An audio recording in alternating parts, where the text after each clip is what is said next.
हांव कंप्यूटर उलयतां. कमलाकर धमाळशी. वळख श्री कमलाकर दत्ताराम म्हाळशी. जल्म 1947. जल्मगांव श्रीस्थळ काणकोण. शिक्षण MA मेरेन. 1968 ते 1992 मेरेन शिक्षक आसले. सरकारी उच्च माध्यमीक विद्यालय काणकोण हांगा कोंकणी व्याख्यातो आनी राष्ट्रीय सेवा येवजण कार्यक्रम अधिकारी म्हूण थोडो काळ वावर केला. ते गोवा कोंकणी अकादेमीचे माजी सहाय्यक सचीव. राज्य शिक्षण संस्था, गोंय राज्य प्रौढ शिक्षण मिशन आनी शिक्षण निर्देशालयान उजवाडायिल्ल्या पाठ्यपुस्तकांचे लेखक आनी संपादक म्हूण वावर केला. दिसाळ्यांनी स्तंभलेखन करतात. मनीसपणाचो ताज जमनालाल बजाज. चांदण्याचे झाड मराठी कविता संग्रह. ऋतुचक्र ललित निबंध संग्रह. आकाशपाठ आकाशवाणीचे शिक्षणीक पाठ ही तांची उजवाडा आयिल्लीं पुस्तकां. नाटक, ललित लेख, समिक्षा लेख आदी साहित्य प्रकार तांणी बरे तरेन केळयल्यात. वेगवेगळ्या संस्थांनी आयोजीत केल्ल्या सतींनी तस्त्रिपो लाभल्यात. कोंकणी भाशा मंडळाचो साहित्य पुरस्कार फावो जाला. विंगड विंगड संस्था वरवीं केल्ल्या समाजीक, शिक्षणीक आनी संस्कृतीक वावरा खातीर साबार संस्था वरवीं भोवमान जाला. हालींच गोंय सरकाराचो समाज सेवा पुरस्कार फावो जाला. आमच्या दिसपट्ट्या कामांत वेवस्थीपण, प्रभावीपण आनी कुशळटाय हाडप ही काळाची मागणी. कामांत सोंपेपण आनी वेग हाडून कंप्युटरान ही मागणी पुराय केल्या. अशा ह्या कंप्युटराची तपशिलान म्हायती कंप्युटराचे आपजिवणे वरवीं बरोवप्यान बरे तरेन करून दिल्या. हांव कंप्युटर. हां हां हां हां. कंप्युटर नांव विदेशी म्हूण हांव जाणां. देशी भाशांनी म्हाका संगणक म्हणटात हेंवूय म्हाका बेस बरें खबर आसा. मात तुमी म्हाका कंप्युटर म्हणलें कितें वा संगणक म्हणलें कितें? हांव जो कोण आसां तो न्हय जाता. ते भायर हो वेळ मेरेन नेण्ट्या जाणट्यांक धरून भुरग्यां बाळां मेरेन विज्ञान युगाकूच म्हजें नांव पडलां. कंप्युटर युग, संगणक युग. खरें तर विज्ञान युग हें उतर लेगीत खूब फाटीं पडलां आनी ताची सुवात म्हायती आनी तंत्रगिन्यान युग हे उतरावळीन घेतल्या. अशें आसलें तरी 21वो शेंकडो धरून चालंत युगाचो हिरो मात हांवूच आं. कारण मनीस समाजाच्या फुडारा खातीर आतां म्हाका पर्याय ना. ही काळाची गरज. इतलेंच न्हय, हांव मनीस जिणेचें एक आंग जालां ही गजाल संवसारान मानून घेतल्या. देखूनच टायपरायटरांच्या मेजारूच न्हय, फकत जाल्यार कचेऱ्यांतल्या कर्मचाऱ्यांच्या काळजांतूय म्हाका सुवात फावो जाल्या. म्हायती आनी तंत्रगिन्यान युगाक उपकारा पडपी चडांत चड आनी बऱ्यांत बरी अशी गरजेची म्हायती हांव सांठोवन दवरूंक शकतां. गरज तेन्ना गरज तांकां ताची पुरवण करूंक शकतां. पत्र टायप करपाचें धरून तें बँकांनी खातेदारांच्या दुडवांचो पुराय हिशोब दवरपाचें काम आयज हांवूच करतां.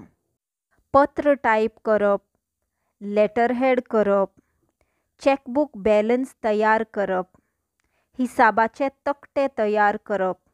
इतलेंच न्हय, तर इमारतीच्या बांदकामाचे प्लांत लेगीत हांव आतां कांय वरां भितर करून दितां.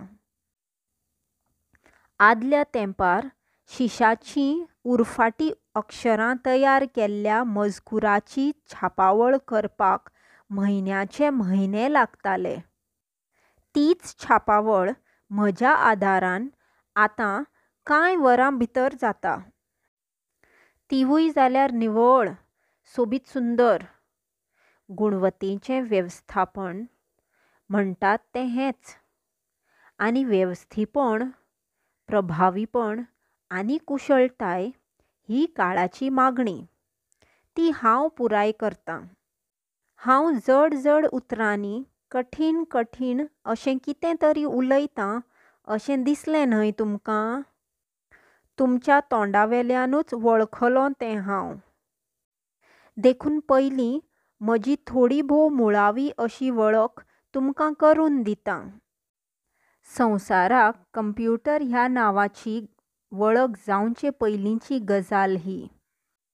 भोव ब्लेझ पाश्काल हांणी 1642 वर्सा एडिंग मशीन ह्या रुपान म्हाका जल्माक घालो, जाल्यार 1822 वर्सा भोव चार्ल्स बेबेज हांणी म्हाका डिफरन्स मशीनचें रूप दिलें. तांणीच उपरांत 1833 वर्सा एनालिटिकल इंजिन ह्या नांवान म्हाका नवो जल्म दिलो. घडये कंप्यूटर म्हणपा सारको हो म्हजो जल्म. ताचे उपरांत भोव हर्मन हॉलेरीथ हांणी पंच कार्डावेलो कंप्यूटर म्हूण म्हाका एक नवें रूप दिलें. मात 15 फेब्रुवारी 1946 दिसा ENIAC इलेक्ट्रॉनिक न्यूमेरिकल इंटग्रेटर अँड कॅल्क्युलेटर न म्हाका दिल्लें ओल इलेक्ट्रॉनिक हें रूप इतिहासीक म्हणूंक जाय. उपरांत मायक्रो कंप्यूटर म्हूण हांव जल्माक आयलों, तो 1971 वर्सा. हालींच भारतीय तज्ञांनी म्हाका सुपर कंप्यूटरचें रूप दिवन परम ह्या नांवान म्हाका व्हड केलो तेन्ना तुमकां भोव अजाप जालां जातलें न्हय? सभाविकूच तें. कारण म्हजे विशीं जाणीव जागृताय तो वेळ मेरेन व्हडलीशी जावंक नासली. उपरांत मात कंप्यूटर, सुपर कंप्यूटर अशा नांवांनी हांव व्हड व्हड जायत गेलों आनी तुमच्या सगळ्यांचे संवकळीचोय जालों. म्हाका महासंगणक हें रूप मेळ्ळे उपरांत सवकासायेन म्हजी कितलींशींच हुशार, बुदवंत आनी तांकीवंत भावंडां जल्माक येवपाक लागलीं. दिशीं माशी म्हजी तांक वाडत गेली. विंडोज 95, MS मायक्रोस्कोपिक 95, 97, 2000, DTP म्हणल्यार डेस्कटॉप पब्लिशिंग हीं उतरां आतां कोणाक अनवळखी वा नवीं उरलीं नात. आनी मागीर देशांतल्या हेर वाठारां प्रमाण गोंयानूय म्हाका व्हड येवकार दिलो, आपणायलो. 1970च्या अदमासाक हांव गोंयांत पावलों. उपरांत 1983 वर्सा भारतीय संगणक संस्थेची कंप्यूटर सोसायटी ऑफ इंडिया शाखा गोंयांत स्थापन जाली. शारां वांगडाच गांवगिऱ्या वाठारांनी म्हजी वळख करून दिवपाचो विचार सुरू जालो. सरकारान तेच परी खाजगी संस्थांनी जायतीं प्रशिक्षण केंद्रां सुरू केलीं. ताचो परिणाम म्हूण आतां म्हज्या संबंदान लोकांच्या आनी विद्यार्थी वर्गाच्या मनांतली आनी तकलेंतली भंयभिरांत पयस जाल्या. आयज माध्यमीक शाळांतलीं 5वे येत्ता सावनचीं भुरगीं म्हजी वळख करून घेतात. फुडें 10वे-12वेचीं भुरगीं तर म्हज्या नव्या नव्या तंत्रगिन्याना वरवीं वावराची तांक आपणायत आपली तांक वाडयतात. म्हज्या संबंदान विशेष गजाल म्हणल्यार दर वर्सा एकदम नवे पद्धतीचे नव्या स्वरुपाचे सॉफ्टवेअर बाजारांत येत आसात. हार्डवेअर तर येतातूच.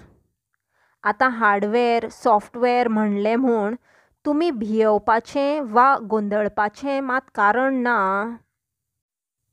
हार्डवेअर म्हणल्यार म्हज्या पुराय आंगा सयत हांव, तुमचे भाशेन कंप्युटराचें मशीन, आनी सॉफ्टवेअर म्हणल्यार प्रोग्राम वा ऍप्लिकेशन. प्रोग्राम म्हणल्यार हांवें कसलें काम करप आनी तें कशें करप हाची म्हाका केल्ली सुचोवणी. हो प्रोग्राम म्हाका एकदां सांगतकूच हांव तो म्हज्या उगडासांत दवरतां आनी जेन्ना जेन्ना तुमकां गरज पडटा तेन्ना तेन्ना हांव त्या प्रोग्रामा प्रमाण काम करतां. दर फावट तुमी म्हाका प्रोग्राम सांगपाची गरज पडना. देखी खातीर हांव कांय प्रोग्राम सांगतां. देवयानी प्रोग्राम, देवनागरींतली, दिसाळीं, म्हयन्याळीं, वर्सुकी वा विशेष अंक अशेंच पुस्तकांचें हात बरप टायप करप हाचो उपेग जाता. अशांनी हो असो छापपा खातीर टायप केल्लो मजकूर तुमच्यांनी थंयचे थंय पळोवन गरज पडल्यार रोखडोच दुरुस्त करून घेवं येता. वर्ड प्रोसेसिंग प्रोग्राम हो प्रोग्राम म्हणल्यार जसो कितें बऱ्यांतलो बरो टायपरायटर. हातूंत पत्रां तेच परी नियाळ टायप करून घेवपाक जातात. चुको आसल्यार प्रोग्राम थंयचे थंय ताबडतोब दुरुस्त करून घेवं येता. हातूंत अक्षरांचें रूप आनी आकार लेगीत बदलपाची सोय आसा. स्प्रेडशीट प्रोग्राम आंकडेवारी खातीर आनी गणिती येवजणां खातीर व्यक्तिगत रितीन जे कोण म्हाका वापरतात तांचो हो प्रोग्राम. आंकड्यांचो चार्ट, ग्राफ, कॉलम करपाक हाचो उपेग जाता. Database program word processing program आनी स्प्रेडशीट प्रोग्रामाच्यो सुचोवण्यो सादर करपा खातीर आनी तातूंत जायतो बदल करपा खातीर हो प्रोग्राम उपकारता. देखीक कंपनीच्या डेटाबेसान कंपनीचें उत्पादन, पुरवठो, कर्मचारी, गिरायकां हांच्या संबंदांतल्यो सुचोवण्यो आसतात. जाल्यार दोतोर आपल्या डेटाबेसान आपल्या वायटकारांच्या दुयेंसां संबंदांतली म्हायती एकठांय करून दवरतात. आतां हो अशे तरेचो प्रोग्राम म्हाका जसो बटनां दामून दितात तेच भाशेन मावस नांवाचें एक ल्हानशें खेळयावरी साधन वापरूनय म्हाका सुचोवण्यो करूं येतात. हें साधन बचक्यान धरून म्हज्या ल्हानशा बोर्डाचेर फिरोवं येता आनी ते प्रमाण पड्ड्याचेर दिसपी चित्राचेर मोख धरून बटन दामल्यार कसलो वावर करूंक जाय तें म्हाका समजता. हाका क्लिक करप अशें म्हणटात. आतां म्हज्या प्रोग्रामांतलें जें कांय छापून लोकां मुखार हाडपाचें आसता तें काम म्हजो प्रिंटर करता. प्रिंटर म्हणल्यार टायप केल्लो तेच परी खासा प्रक्रिया प्रोसेसिंग करून तयार केल्लो वावर छापून दिवपी साधन. हातूंतूय परतून तरा आसतातूच, मात लेजर प्रिंटर म्हणटा तो सगळ्यां भितर श्रेश्ठ. हो पळोवपाक फोटोकॉपियर मशिना प्रमाण दिसता. आतां त्या मशिना प्रमाण तो छापणावळ तर करताच, वांगडाच म्हजेर तयार केल्ल्यो आकृतायो तो प्रिंट करता. पूण छापप म्हणलें की फकत अक्षरां वा उतरां वा म्हायती छापप न्हय. वांगडा फोटो छापले बगर ताचो प्रभाव पडटा खंय तर. देखून ताची खाशेली सोय आसाच. ताचेंच नांव स्कॅनर. तुमकां जें चित्र छापपाचें आसा तें स्कॅनरांत घालून ताची कॉपी कंप्युटराचेर घालूं येता आनी थंयसून ती मागीर ज्या पानाचेर छापपाक जाय थंय छापूं येता. जाय तितल्या कागदांचेरूय छापूं येता. हें जालें प्रोग्रामा संबंदान आनी छापणावळी संबंदान. मात वेगान फुडें वचपी आर्विल्ल्या काळांत एकदम गरजेचें साधन म्हूण म्हजो जो वापर चल्ला ताची खबर तुमकां सांगले बगर म्हजी वळख पुराय कशी जायत? इश्ट इश्टिणीणो, तुमी हालींसरा ईमेल इंटरनेट बी उतरां आयकल्यांत जातलीं. म्हजी तांक आनी गुणवत्ता सिद्ध करपी गजाली ह्यो.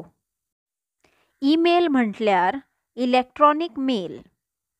ही धाडपाक हांव आदार दितां. तुमी हरशीं कागद बरोवन मजकूर धाडटले आशिल्ले. तो मजकूर तुमच्यांनी आतां म्हजे वरवीं धाडूं येता. ह्या कामाक पोस्टाची तिकेट लागना. वाटेर खंय सांडपाचोय भंय ना. ते भायर वेळ वाटावता.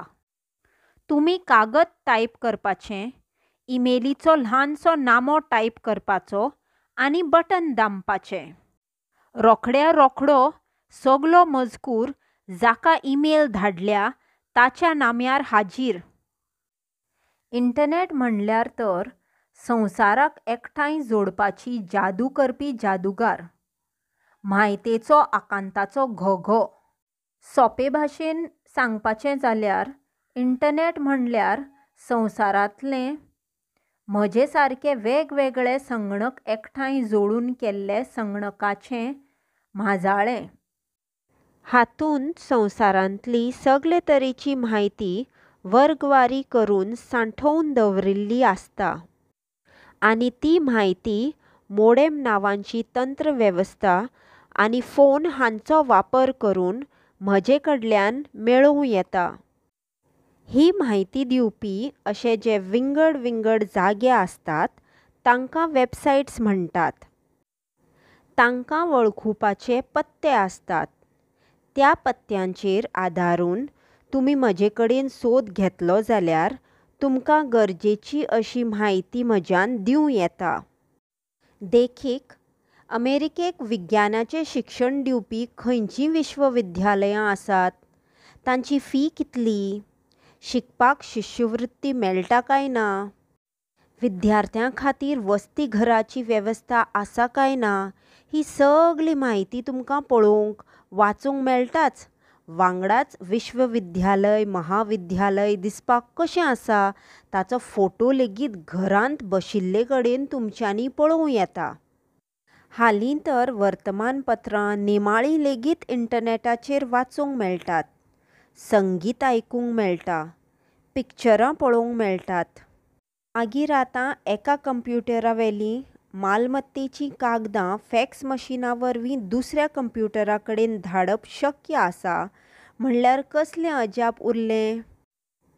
एका कंप्युटरा वेल्यान दुसऱ्या कंप्युटराचेर उलोवपाक जाता म्हणल्यार कसलें अजाप उरलें? आनी देखूनच आतां ईमेल इंटरनेट म्हणल्यार तर नवे पिळगे खातीर म्हजी बटनां दामपा परस सोंपो खेळ जालो जाल्यार कोणेंच अजाप करपाचें ना.